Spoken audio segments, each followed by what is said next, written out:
ಹೌದು ವೀಕ್ಷಕರೇ, ಚಿಕ್ಕಬಳ್ಳಾಪುರ ತಾಲೂಕಿನ ಮಹಿಳಾ ಸ್ವಸಹಾಯ ಸಂಘದ ಸದಸ್ಯರು ಸಾಲ ಪಡೆಯೋದಕ್ಕೆ ಅಂತ ತಾಲೂಕಿನ ದಿಬ್ಬೂರು ವ್ಯವಸಾಯ ಸೇವಾ ಸಹಕಾರ ಬ್ಯಾಂಕ್ಗೆ ಕೂಲಿ ನಾಲಿ ಮಾಡಿ ಉಳಿತಾಯದ ಹಣ ಲಕ್ಷಾಂತರ ರೂಪಾಯಿಗಳನ್ನು ಜಮೆ ಮಾಡಿದ್ರು.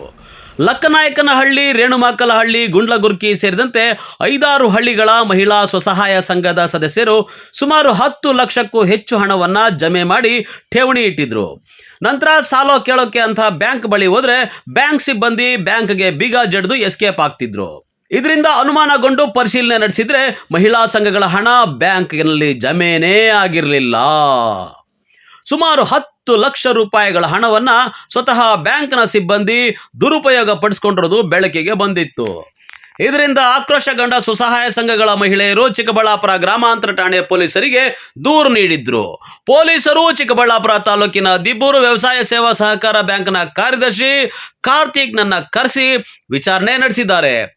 ಈ ವೇಳೆ ಕಾರ್ತಿಕ್ ಹಣ ದುರುಪಯೋಗ ಒಪ್ಪಿಕೊಂಡು ಸುಮಾರು 6 ಲಕ್ಷ ರೂಪಾಯಿ ಹಣವನ್ನು ಬ್ಯಾಂಕ್ನ ನಿರ್ದೇಶಕ ಹಾಗೂ ಕಾಂಗ್ರೆಸ್ ಮುಖಂಡ ಸುಬ್ಬರಾಯಪ್ಪ ಅನಧಿಕೃತವಾಗಿ ಪಡೆದು ವಾಪಸ್ ಕೊಡ್ತಾ ಇಲ್ಲ ಅಂತ ಆರೋಪ ಮಾಡಿದ್ರು. ಇನ್ನು ಅವರು ಕೊಟ್ಟಾಗ ಮಹಿಳಾ ಸ್ವಸಹಾಯ ಸಂಘಗಳಿಗೆ ಹಣ ವಾಪಸ್ ಕೊಡ್ತೇನೆ ಅಂತ ಮಾಧ್ಯಮಗಳ ಮುಂದೆ ಹೇಳಿಕೆ ಕೂಡ ನೀಡಿದ್ರು. ಸಂಘದಿಂದ ನಾವು ಉಳಿತಾಯ ಅಮೌಂಟ್ ಕಟ್ಟಿಸ್ಕೊಂಡಿದ್ದೆ. ಈ ಉಳಿತಾಯ ಅಮೌಂಟ್ ಕಟ್ಟಿಸ್ಕೊಂಡು ಲೋನ್ಸ್ ಕೊಡಬೇಕಾಗಿತ್ತು. ಅಲ್ಲಿ DC ಬ್ಯಾಂಕಲ್ಲಿ ಕಮಿಟಿಗೆ ಇದಾಗಿದೆ. SHG ಸಂಘದ್ದು ಲೋನ್ಸು ಈಗ ಯಾವಾಗ ನಮ್ಮ ಹತ್ರ ಇತ್ತು, ನಾವು ನಮ್ಮ ಕಮಿಟಿಯಲ್ಲೇ ಸ್ವಲ್ಪ ಕೆಲವು ಡೈರೆಕ್ಟರ್ಸು ಅಮೌಂಟ್ ಇಸ್ಕೊಂಡು ಕೊಟ್ಬಿಡ್ತೀನಿ ಕೊಡು ಅಂತ ಇಸ್ಕೊಂಡ್ರು ನನ್ನ ಹತ್ರ. ಆಮೇಲೆ ಇವಾಗ ಅಂದ್ಕೊಂಡಿದ್ರು ಇವ್ರು ಯಾವ ಸಂಘಗಳವ್ರು ಯಾವಾಗ ಬಂದುಬಿಟ್ಟು ನನ್ನ ಅಮೌಂಟ್ ಕೇಳ್ತಾಯಿದ್ರು. ಆವಾಗ ನನ್ನ ಹತ್ರ ಕೊಡೋಕ್ಕಿಲ್ಲ, ಅವನ್ನ ಕೇಳಿಲ್ಲ, ಅದು ಬರಬೇಕು ಇದು ಬರಬೇಕು ಅಂದ್ಕೊಂಡೆ ನನಗೆ ಹೇಳ್ಕೊಂಡೆ ಬಂದು ಸತಾಯಿಸಿದೆ. ನಾನು ಇವ್ರಿಗೆ ಹೇಳಿ ಇವ್ರ ಹತ್ರ ನಾನು ದೂರ ಹೋಗ್ಬಿಟ್ಟೆ. ಆದ್ದರಿಂದ ಇವರು ಸಹಿಸಲಾಗಿದ್ರು ಇವಾಗ ಇಲ್ಲಿವರೆಗೂ ಡೈರೆಕ್ಟ್ ಯಾರು ಇಸ್ಕೊಂಡಿದ್ದಾರೆ ಸರ್? ಡೈರೆಕ್ಟ್ ಯಾರು ಇಸ್ಕೊಂಡಿದ್ದಾರೆ ಸರ್? ಸುಬ್ರಾಯಪ್ಪ ಅಂತ. ಎಷ್ಟು ಇಸ್ಕೊಂಡಿದ್ದಾರೆ ಸರ್? ಅವರು 6.5 ಕೊಡಬೇಕು. 6.5 ಲಕ್ಷ ಈಗ ಕೇಳಿದ್ರೆ ಏನು ಹೇಳ್ತಾರೆ? ಕೊಡ್ತಾರಂತೆ. ಅವ್ರು ಯಾವುದೋ ಅಮೌಂಟ್ ಆಗಬೇಕಾಗಿತ್ತು, 4-5 ದಿನದಲ್ಲಿ ಕೊಡ್ತೀನಿ ಅಂತ ಹೇಳಿದ್ದು. ಬೆಳಗ್ಗೆ ಸಹ ಕೇಳಿದ್ದೆ, ಕೊಡ್ತೀನಿ ಅಂತ ಹೇಳಿದರು. ಅಷ್ಟರೊಳಗೆ ಇವರು ಈ ಥರ ಬಂದು ಇದು ಮಾಡಿದ್ದಾರೆ. ಆ ಥರ ಎಷ್ಟು ಸಂಘದಿಂದ ಇಸ್ಕೊಂಡ್ರು ಸರ್? ಎಷ್ಟು ಸಂಘಕ್ಕೆ ದುಡ್ಡು ಕೊಡ್ಬೇಕೀಗ ಸರ್? ನಾವು ಕೊಡ್ಬೇಕು ಸರ್. ಸುಮಾರು ಒಂದು 12 ಸಂಘದವರೆಗೂ ಕೊಡ್ಬೇಕು ಸರ್. ಅಂದರೆ ಅವರು ಠೇವಣಿ ಇಟ್ಟಣ ಇದು? ಹೌದು ಸರ್, ಠೇವಣಿ ಇಟ್ಟಣ. ಈಗ ಒಂದೊಂದು ಸಂಘದವ್ರು ಎಷ್ಟು ಠೇವಣಿ ಇಟ್ಟಿದ್ದಾರೆ ಸರ್? ಅದು ಅವರದ್ದು ಒಬ್ಬೊಬ್ಬರು ಒಂಥರ ಇಟ್ಟಿರ್ತಾರೆ ಸರ್. ಅದು 10,000ದಿಂದ 50,000 ಲಕ್ಷ ಆ ಥರವರೆಗೂ ಇಟ್ಟಿರ್ತಾರೆ ಸರ್. ಈಗ ಆಫೀಸ್ ಓಪನ್ ಮಾಡ್ತಾ ಇಲ್ವಾ ಈಗ ಸರ್? ಓಪನ್ ಮಾಡ್ತಾ ಇದೀವಿ ಸರ್. ರೇಷನ್ ಕೊಡೋಕೆ ಹೋದಾಗ ಮಾತ್ರ ಓಪನ್ ಮಾಡಲ್ಲ ಅಷ್ಟೇ. ನೆಕ್ಸ್ಟ್ ಇರೋ ಸ್ಟಾಫ್ ಒಬ್ಬನೇ ಆಗಿರೋದ್ರಿಂದ ಅಲ್ಲಿಗೆ ಹೋದಾಗ ಇಲ್ಲಿ ಮತ್ತೆ ಬ್ಯಾಂಕ್ ಕಡೆಗೆ ಬಂದಾಗ ಓಪನ್ ಮಾಡಲ್ಲ. ಹೌದು ಸರ್. ಇನ್ನು VSSN ಬ್ಯಾಂಕ್ನಲ್ಲಿ ನಡೆದ ಹಣ ದುರುಪಯೋಗದ ಬಗ್ಗೆ MMTV ವರದಿ ಮಾಡಿ DCC ಬ್ಯಾಂಕ್ ಅಧಿಕಾರಿಗಳು ಮತ್ತು ದಿಬ್ಬೂರು ವ್ಯವಸಾಯ ಸೇವಾ ಸಹಕಾರ ಬ್ಯಾಂಕ್ನ ಅಧ್ಯಕ್ಷ ನಿರ್ದೇಶಕರಿಗೆ ಬಿಸಿ ಮುಟ್ಟಿಸುವ ಕೆಲಸ ಮಾಡಿತ್ತು. ಇನ್ನು ಈ ವಿಚಾರ ಗಂಭೀರವಾಗ್ತಾ ಇದ್ದಂತೆ ದಿಬ್ಬೂರು VSSN ಬ್ಯಾಂಕ್ನ ಅಧ್ಯಕ್ಷರ ನೇತೃತ್ವದಲ್ಲಿ ಸಂಘದ ಸದಸ್ಯರ ಜೊತೆ ಕಮಿಟಿಯ ಮೀಟಿಂಗ್ ನಡೆಸಿದ್ದಾರೆ. ಆದರೆ ಬ್ಯಾಂಕ್ ಕಾರ್ಯದರ್ಶಿ ಕಾರ್ತಿಕ್ ಮಾತ್ರ ಮೀಟಿಂಗ್ಗೆ ಬಾರದೇ ಇದ್ದದ್ದು ಅನುಮಾನಗಳಿಗೆ ಎಡೆ ಮಾಡಿಕೊಟ್ಟಿದೆ. ಅಧ್ಯಕ್ಷ ಮತ್ತು ನಿರ್ದೇಶಕರು ಮಾತ್ರ ಕಾರ್ತಿಕ್ ಕಳೆದ 1 ವರ್ಷದ ಹಿಂದೆಯೇ ಮಹಿಳೆಯರ ಸಂಘದ ಹಣವನ್ನು ಲಪಟಾಯಿಸ್ತಾ ಇರೋದು ಬೆಳಕಿಗೆ ಬಂದ ಕೂಡಲೇ ಅವನಿಂದ 12 ಲಕ್ಷ ರೂಪಾಯಿ ಹಣ ವಸೂಲಿ ಮಾಡಿಸಿಕೊಂಡು ಮಹಿಳೆಯರಿಗೆ ಕೊಟ್ಟಿದ್ದರಂತೆ. ಉಳಿಕೆ ಹಣ ಕಟ್ಟಿಕೊಡೋದಾಗಿ ಹೇಳಿ ಕಾರ್ತಿಕ್ ಹಣವನ್ನು ನೀಡದೆ 1 ವರ್ಷದಿಂದ ಆಟ ಆಡಿಸಿಕೊಂಡು ಬಂದಿದ್ದ. ಈಗ ನೋಡಿದ್ರೆ ಸಂಘದ ಅಧ್ಯಕ್ಷ ನಿರ್ದೇಶಕರ ಮೇಲೆ ಸುಳ್ಳು ಆಪಾದನೆ ಮಾಡಿದ್ದು ಕಾರ್ತಿಕ್ ಹಿಂದೆ ಕಾಣದ ಕೈಗಳು ನಿಂತು ಈ ರೀತಿ ತಪ್ಪು ಆರೋಪಗಳನ್ನು ಮಾಡಿಸ್ತಾ ಇವೆ ಎಂದು ಆಕ್ರೋಶ ವ್ಯಕ್ತಪಡಿಸಿದ್ದಾರೆ. ಶುಕ್ರವಾರ ದಿವಸ ನಮ್ಮ VSSN ಬಗ್ಗೆ DCC ಬ್ಯಾಂಕ್ ಹತ್ರ ಹೋಗಿ ಶಿಶಕ್ತಿಯವರು ಅವರಿಗೆ ಬರಬೇಕಾಗಿರ್ತಕ್ಕಂಥ ಹಣದ ಬಗ್ಗೆ ಚರ್ಚೆ ಮಾಡಿದ್ದಾರೆ. ಆಗ ಅವರು ಹಿಂದೇನೋ ಒಂದು ಸರಿ ಕಂಪ್ಲೇಂಟ್ ಕೊಟ್ಟು ಕಾರ್ಯದರ್ಶಿಯವರು ಅಲ್ಲಿ ಟೈಮ್ ತಗೊಂಬಂದು ಇಷ್ಟು ದಿನ ಒಳಗಡೆ ನಿಮ್ಗೆ ಹಣ ಸೆಟ್ಲ್ ಮಾಡ್ತೀನಿ ಅಂತ. ಅದು ನಮ್ಮ ಗಮನಗೂ ಬಂದಿಲ್ಲ. ಅದು ಆ್ಯಕ್ಚುಲಿ ಇವ್ರು ಕಂಪ್ಲೇಂಟ್ ಕೊಟ್ಟಿರೋದು ನಮ್ಮ ಗಮನಕ್ಕೆ ಬಂದಿಲ್ಲ. ಸೆಕ್ರೆಟ್ರಿನ ಕರ್ಕೊಂಡೋಗಿ ಅಲ್ಲಿ ಇದು ಮಾಡಿರ್ತಕ್ಕಂಥ ನಮ್ಮ ಗಮನಕ್ಕೆ ಬಂದಿಲ್ಲ. ಶುಕ್ರವಾರ ದಿವಸ ಮೀಡಿಯಾ ಮುಂದೆ ಬಂದಾಗ ನಾವು ನಮ್ಮ ಗಮನಕ್ಕೆ ಬಂದಾಗ ತುರ್ತಾಗಿ ನಾವು ಮೀಟಿಂಗ್ ಕರೆದಾಗ ಇಲ್ಲಿ ಬಂದರೆ ಬೋರ್ಡ್ ಮೆಂಬರ್ಸ್ ಎಲ್ಲ ಬಂದಿದ್ದೀರಿ. ಬೆಳಗ್ಗೆ 9:30ಯಿಂದ 10 ಗಂಟೆಗೆ ಬಂದಿದ್ದೀರಿ. ಒಬ್ಬ ಸೆಕ್ರೆಟ್ರಿ ಬೇಗನೂ ತೆಗೆದಿಲ್ಲ. ಕಾರ್ತಿಕನ್ನ ಅಂತ ಒಬ್ಬ ಕಾರ್ಯದರ್ಶಿ.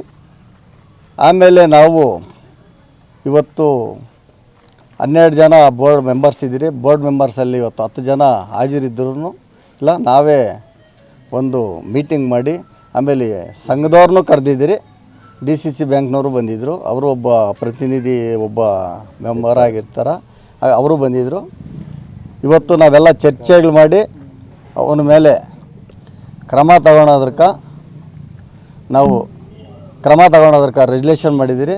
ಅದ್ರ ಮೇಲೆ 29ನೇ ತಾರೀಕು ಬ್ಯಾಂಕ್ ತಗೊಂಡೋಗಿ ರೆಮಿಟೆನ್ಸ್ ಮಾಡ್ಬೇಕು. DCC ಬ್ಯಾಂಕ್ ನಾವು ಅಂಡರಲ್ಲಿ ಏನೋ ಒಂದು ಇದು USSA ನಡೆಸ್ತಾ ಇರ್ತಕ್ಕಂಥದ್ದು. ಹಾಗಾಗಿ ಏನೋ ಅವ್ನು ಕಟ್ಟಬೇಕಾಗಿತ್ತು. ಒಂದು ದಿವಸನೂ ಬ್ಯಾಂಕ್ ಕಟ್ಟಿಲ್ಲ. ಆಮೇಲೆ ಏನೋ ಅವ್ನು ಸ್ವಂತ ಹಣ ಟೈಪು ಎಲ್ಲನೂ ವ್ಯವಹಾರ ಮಾಡ್ಕೊಂಡಿದ್ದಾನೆ. ಹಿಂದೆ ಇರ್ತಕ್ಕಂಥವ್ರಿಗೆ ಗಮನಕ್ಕೆ ತರದಿದ್ದಂಗೆ ಅವನು ವ್ಯವಹಾರ ಮಾಡಿದ್ದಾನೆ. ಆಮೇಲೆ ನಾವು ಎಲೆಕ್ಷನ್ ಇದಾದಮೇಲೆ ಫಸ್ಟ್ ಮೀಟಿಂಗಲ್ಲೇ ನಾವು ಅದನ್ನು ಚರ್ಚೆ ಮಾಡಿ ಅದನ್ನೆಲ್ಲ ರೆಜುಲೇಷನ್ ಇದು ಮಾಡಿದ್ರೆ, ಆಮೇಲೆ ನಾವು ಶ್ರೀಶಕ್ತಿಗಳವ್ರ ಗಮನಕ್ಕೂ ತಂದ್ರಿ, ದುಡ್ಡು ಕಟ್ಟಬೇಡಿ ನೀವು, ಈ ಥರ ಇದೆ, ನಾವು ಫಸ್ಟು ನಿಮ್ದು ಏನಿದೆ ಹಣ ಹಿಂತಿರುಗಿಸೋವರೆಗೂ. ಹಂಗೂ ಕೆಲವ್ರ ಹತ್ರ ಹಣ ಕಟ್ಸ್ಕೊಂಡಿದ್ದಾನೆ. ಈಗ ಕೆಲವರು ಆಪಾದನೆ ಮಾಡಿದ್ದಾರೆ ನಮ್ಮ ಶ್ರೀಶಕ್ತಿಯವ್ರ ಮನೇನೋ 1 ವರ್ಷದಿಂದ ನಾವು ಹೋದ್ರಿ ಬಾಗಿಲು ತೆಗೆದಿಲ್ಲ ಅಂತ. 1 ವರ್ಷದಿಂದ ಬಂದವರು ಬಾಗಿಲು ತೆಗೆದಿಲ್ಲ ಅಂದಮೇಲೆ ಹಣ ಯಾಕೆ ಕಟ್ಟಕ್ಕೆ ಈಗ ಮೊನ್ನೆ ಇನ್ನೊಬ್ಬರು ಯಾರೋ ಇವಾಗ ಇದು ಮಾಡಿರ್ತಕ್ಕ ಮೊನ್ನೆ 10ನೇ ತಿಂಗಳಲ್ಲಿ ಹಣ ಕಟ್ಟಿದ್ದಾರೆ. ಏನೋ ಅದು ಇದು ಬೇಕಾಯ್ತು. ಇವನು ಭ್ರಷ್ಟಾಚಾರ ಮಾಡ್ತಾ ಇದ್ದಾನೆ ಅಂದಮೇಲೆ ಸೆಕ್ರೆಟ್ರಿ ಇಲ್ಲ ನಮ್ಮ ಕಮಿಟಿ ಗಮನಕ್ಕೆ ತರಬೇಕಾಗ. ಈ ರಾಜ್ಯದಲ್ಲಿ ಹುಡುಗರು ಏನಂದರೆ ಈ ರಮ್ಮಿ ಮತ್ತು ಈ ಕ್ರಿಕೆಟ್ ಇದರಲ್ಲೆಲ್ಲನೂ ಹಾಳು ಮಾಡಿ ಇವತ್ತು ಈ ಮಟ್ಟಕ್ಕೆ ಹೋಗಿದ್ದೀವಿ. ಎಲ್ಲ ಈ ವಯಸ್ಸಿನ ಹುಡುಗರು ಈ ಮಟ್ಟಕ್ಕೆ ಇದಾಗಿ ಈ ಥರ ಆಗಿದೆ. ಅಷ್ಟು ಬಿಟ್ಟು ದಾಖಲೆ ಏನಾದರೂ ಆಯಿತಾ? ನಾನು ತಿಂದಿರೋದು ಈ ಸೊಸೈಟಿನ ಉಳಿಸಿ ಬೆಳೆಸೋದಕ್ಕೇ ನಾವು 25 ವರ್ಷದಿಂದ ಸೊಸೈಟಿ ಇಲ್ಲದೆ ಈಗ ಎಲ್ಲ ಸ್ತ್ರೀಶಕ್ತಿ ಸಂಘಗಳು ಬಡಬಗ್ಗರಿಗೆ, ರೈತರಿಗೆ ಅನುಕೂಲ ಆಗಲಿ ಅಂಥೇಳಿ ಓಡಾಡಿ ಸೊಸೈಟಿ ಮಾಡಿರೋದು. ಅದರಲ್ಲಿ ನಾನು ಆಗೋ ಮಟ್ಟಕ್ಕಿದ್ದೀವ ಇಲ್ಲ. ಇದು ದುರುದ್ದೇಶದಿಂದ ಯಾರೋ ಕಿಡಿಗೇಡಿಗಳು ಅವನ ಕೈಲಿ, ಅವನು ಮಾಡೋನಲ್ಲ, ಕಿಡಿಗೇಡಿಗಳು ಇದನ್ನು ಮಾಡಿಸಿರೋದು ಅಂತ ನನ್ನ ಭಾವನೆ. ಬೇರೆಯವರು ದುಡ್ಡು ಇಸ್ಕೊಂಡು ಹೋಗಿದಾರಂತ ಕಾರ್ತಿಕ್ ಹತ್ರದಿಂದ. ಯಾರು? ಕಾರ್ತಿಕ್ ಹತ್ರ ಬೇರೆ ಕಿಡಿಗೇಡಿಗಳಂದ್ರಲ್ಲ, ಅವ್ರು ಬಂದು ದುಡ್ಡು ಇಸ್ಕೊಂಡು. ವಿಷಯ ನನ್ನ ಮೇಲೆ ಅಪವಾದ ಮಾಡೋದಕ್ಕೆ ಅವನ್ನ ಪ್ರೇರೇಪಿಸಿದ್ದಾರೆ ಅಂತ ನನಗೆ ಅರ್ಥ ಆಗುತ್ತೆ. ಈಗ ದುಡ್ಡುಗಳು ಹೋಗುತ್ತಲ್ಲ, ಸ್ತ್ರೀಶಕ್ತಿ ಹೆಣ್ಮಕ್ಳು ದುಡ್ಡು ಹೋಗುತ್ತೆ, ಅವನ್ನ ಇಟ್ಕೊಂಡು ಅವನ್ನ ಭದ್ರಿಸಿ ಹಣ ಕಟ್ಟಿಸಿ ಆಮೇಲೆ ಅವನ್ನ ಬೇರೆ ಕಳಿಸೋದು. ಇನ್ನು ಇದೇ ವೇಳೆ ಸಿಕ್ಕಿದ್ದೆ ಚಾನ್ಸು ಅಂತ ಸ್ತ್ರೀ ಶಕ್ತಿ ಸಂಘದ ಕೆಲ ಮಹಿಳೆಯರು ಲೆಕ್ಕದ ಲೇವಾದೇವಿ ಬುಕ್ಕಿನಲ್ಲಿ ಅವರವರಿಗೆ ಇಷ್ಟ ಬಂದ ಹಾಗೆ ಹಣವನ್ನ ತಿದ್ದಿಕೊಂಡು ಬಂದು ನಾಟಕ ಆಡ್ತಾ ಇದ್ದಾರೆ ಅನ್ನೋ ಆರೋಪ ಕೂಡ ಕೇಳಿಬಂದಿದೆ. ಚಿಕ್ಕಬಳ್ಳಾಪುರ DCC ಬ್ಯಾಂಕ್ನ ಮ್ಯಾನೇಜರ್ ಜ್ಯೋತಿ ಮತ್ತು ದಿಬ್ಬೂರು VSSN ಬ್ಯಾಂಕ್ ಅಧ್ಯಕ್ಷ ಮುನೇಗೌಡ ನೇತೃತ್ವದಲ್ಲಿ ಸದಸ್ಯರು ಮೀಟಿಂಗ್ ಕರೆದು ಸಂಘಗಳ ಮಹಿಳೆಯರ ಹಣ 6 ತಿಂಗಳ ಒಳಗೆ ಹಿಂದಿರುಗಿಸೋದಾಗಿ ಬ್ಯಾಂಕ್ನಲ್ಲಿ ತೀರ್ಮಾನಿಸಿದ್ದಾರೆ. ಆದರೆ ಕಾರ್ಯದರ್ಶಿ ಕಾರ್ತಿಕ್ ಮಾಡಿದ ತಪ್ಪಿಗೆ ದಿಬ್ಬೂರು ವ್ಯವಸಾಯ ಸೇವಾ ಸಹಕಾರ ಬ್ಯಾಂಕ್ನ ಅಧ್ಯಕ್ಷ, ನಿರ್ದೇಶಕ, ಸದಸ್ಯರುಗಳೆಲ್ಲ ಸೇರಿ ಮಹಿಳೆಯರ ಹಣ ನೀಡೋದಾಗಿ ಹೇಳಿರೋದು ಮತ್ತಷ್ಟು ಅನುಮಾನಗಳಿಗೆ ಎಡೆ ಮಾಡಿಕೊಡುವಂತಾಗಿದೆ. ಕಳ್ವಾರ ಅರುಣ್, MMTV ನ್ಯೂಸ್, ಚಿಕ್ಕಬಳ್ಳಾಪುರ.